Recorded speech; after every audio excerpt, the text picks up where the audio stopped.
You gotta be faster. I be pushing the button and all that, yo, and you supposed to be like on time with me. You supposed to be trying to shine on me. They're trying to shine on me, bro. Let me make sure that mic is right, man. I was really pissed off when I found out this Jones on the wrong mic. I was cooking. I hear that nasty echo. So anyway, so shout out to Beloved, man. Let's get to the next topic, man. What else we got here? Yo, this right here, this is like a divested dream right here, boy. Yo. So this is Eve with her in-laws. So I'm not sure if maybe they take turns going to like Thanksgiving. Yo, first of all, who's that in the background? Is he the patriarch? Or anyway, so this is her with her in-laws for this is her with her in-laws for I guess Thanksgiving, or I'm sorry, what was this, Christmas? Something like that, right? So anywho, somebody writes, Brother King Cam writes, I have so many questions.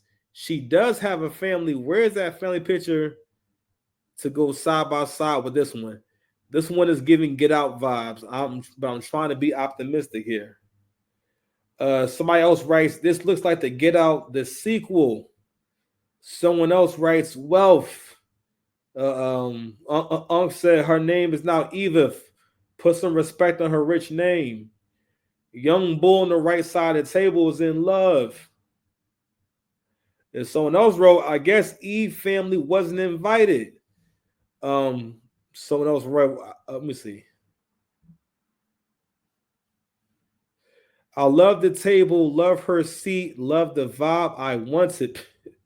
Someone made a good point and said, did her seat, no, I guess, did you see her with her family before him? No.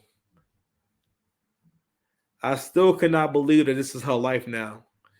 T-Top wrote, y'all stop hating. So, the reason why I bought this shit up is because I think, again, like I always say, growing up as a black dude, listen, Dr. Umar voice again, I had no idea that this was even going on. A lot of black men have never known how much black women want to be with white men, you know what I'm saying, and want to be in relationships with white men. Not like now that we have social media and y'all are able to create spaces on social media and whatnot, like yo, you can find all these forums, these groups, all these platforms specifically encouraging black women to date outside their race, right? And you'll hear terms that you have never heard in your life. One thing I hate about wokeism is that y'all niggas be creating words too much. This is some shit where this person could at will, out of nowhere, just put two words together, and now it's a concept that we've always lived with. And that concept is race loyal. Race loyal. First, okay, and the argument, so there's a few different things, a few different very like manipulative. All right.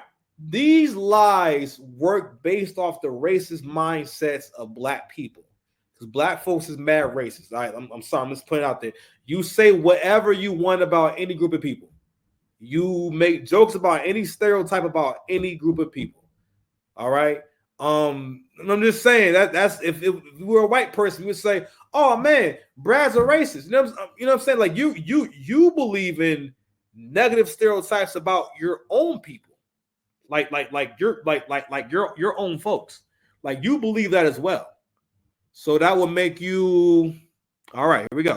So make sure like you're with me now. So you have to for one. It's mostly buying into the idea that all black men are animals, we're the worst men on the planet, so on and so forth. And a lot of black men, to the point where some black men really think that they're the only good nigga out there. It's you think that you are just this lone wolf, this lone cowboy in the desert of Pookies, and it's just you. It's just not normal for black men to be good. It's just you. Shame on you, brother. You know what? Get up and get out of them relationships like that. You don't even do nothing. What the? Thank goodness you've had your surgery. We're good to go. So one of like the these are arguments you hear, but it's more it's that feng shui. It's like I'm gonna make these statements, right, and I'm gonna set this room up a certain kind of way, like to my advantage. And one of the things they do with that feng shui is that basically they tap into the narcissism of modern women, in particular black women. And one thing that the divester will say is that basically you are so kind, you are so great, and you give so much. You have all these wonderful qualities, and you've been taken advantage of. Because again, as long as you can find your way to victimhood, women will always buy into that. Because victimhood usually means that you don't gotta do no work. They gotta do the work. You know what I'm saying? And the onus is only on them. With any relationship, it's always going to be work for both people. It's going to be work that you got to do together. You follow the work, you follow the money. But anywho, I set this up to say this, right? So this so you kind of understand how like divest this thing.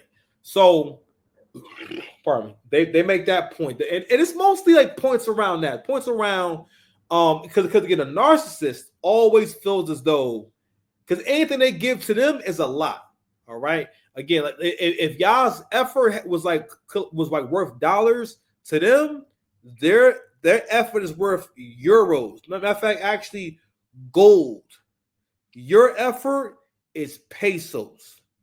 Theirs is gold. All right. Pesos. You with me? Okay. And so again, this is to kind of help you guys understand the whole divested thing and whatnot, right? So going to the race loyal thing, and that's mostly what I want to talk about, the whole race loyal thing. So you'll hear them also say, we want to date with don't say shit like, basically like we do want to date black men, you know what I'm saying, but we will date outside our race. And then, don't get me wrong, black men have kind of not really heard that in particular, but a lot of things that women will say, first of all, men in general it doesn't click to them to recognize when a woman's attacking them or when a woman's like manipulating them. You know what I'm saying? So so with time, some black men started actually thinking about what the hell they were saying, and then we started to look at numbers, and that's when we realized that y'all be having babies by non-black men. Non-black men do not marry y'all like that. Okay, black women have millions more kids than black men, millions, and a lot of those babies are with non-black men. Then we found out that only 1% of white men who are married to black women. I told a biracial girl that, and she couldn't believe, because you never thought about it.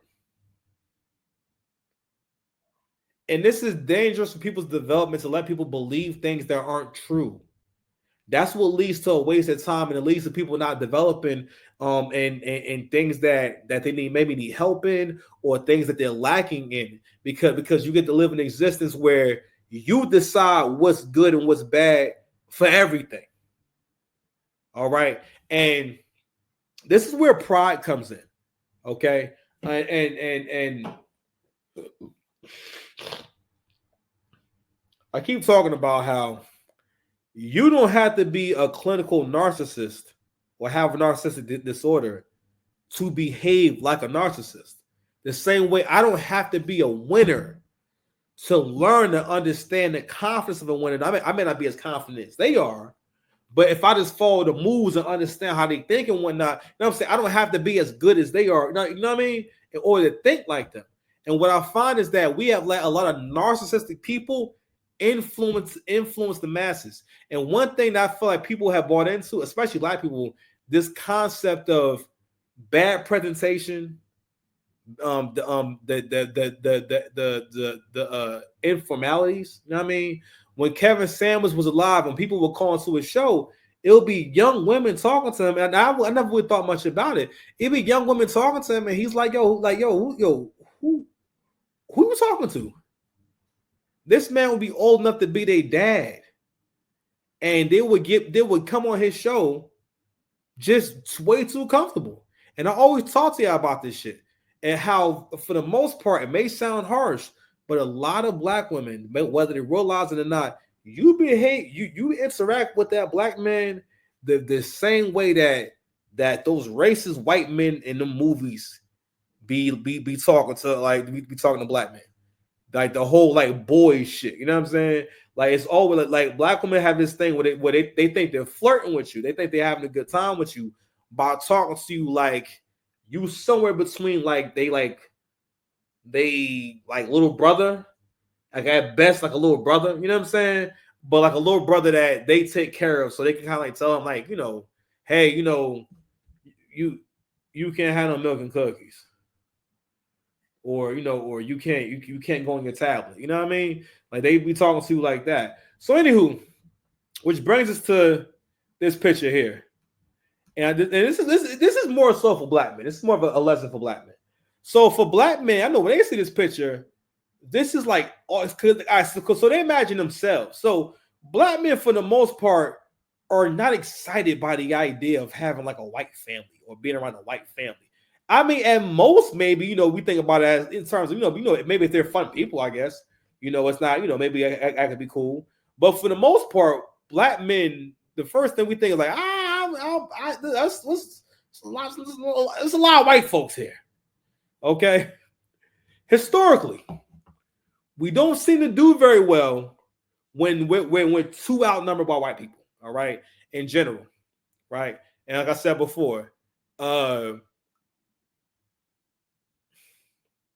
interracial relationships, for the most part, the only way an interracial relationship benefits a white man is if, for the most part, it's a situation where basically she's sharing a lot of resources with him. That, for the most part, whenever you get into situations, it's usually what's going on. Or she may be very, very attractive. He may not be that attractive at all, and maybe he may have means. No, that could happen. But for the most part, black women, when they seem to get with white men, for the most part, they're behaving and they're coming into it with the mindset you should actually come into a situation in with is that I see the very best in you. I want the best for you, and I want us to have a good life together. And I'm going to try. You're going to try, and I'm going to try. So they come in with more of I feel like more of an intention of having a good relationship. We just want to assume that they both are normal people. They don't have any serious issues. They're not on any kind of substances. They just a white guy, black girl to get together. You know what I'm saying? I think in that way, and I think to a certain degree. Listen, if black women feel as though that they can get that off, now again, there's reality and history, and famously, Brad be doing what he do with the sisters. You know what I'm saying? He be, but one thing he don't really be doing is a whole lot of claiming. And like I was saying before, like being with a white woman is not like it doesn't elevate a black man at all. You know what I'm saying? Unless like I have like a great relationship and she, is like a great woman and whatnot. Like there's no perception that when I get this white girl, it's a different kind of validation. Not really. Whereas for like you see it in this picture, when black women and women of color, and they got realize this is all women of color. When they see this, they see elevation because again, they see the white man as the alpha and they see the white woman as his counterpart. They always want what the white girl got. You know what I'm saying? And in their mind, it's like, yo, this is elevation. In their mind, this is like success. That's one of the reasons why they love Kamala Harris so much, because it's like, yo, she went to the HBCU. You just black enough. You know what I'm saying? You do some, degenerate shit from time to time. You feel me? I mean, like all that. You know what I mean? Even down to making collard greens like a demon. Who makes collard greens out of a bathtub? So wild thing. And yo, her people told her to say that shit. You know what? Get up and get out of them relationships. Like, why are you here, bro? Well, I'll be here. So there's that. All right, man. Let's get to the next topic.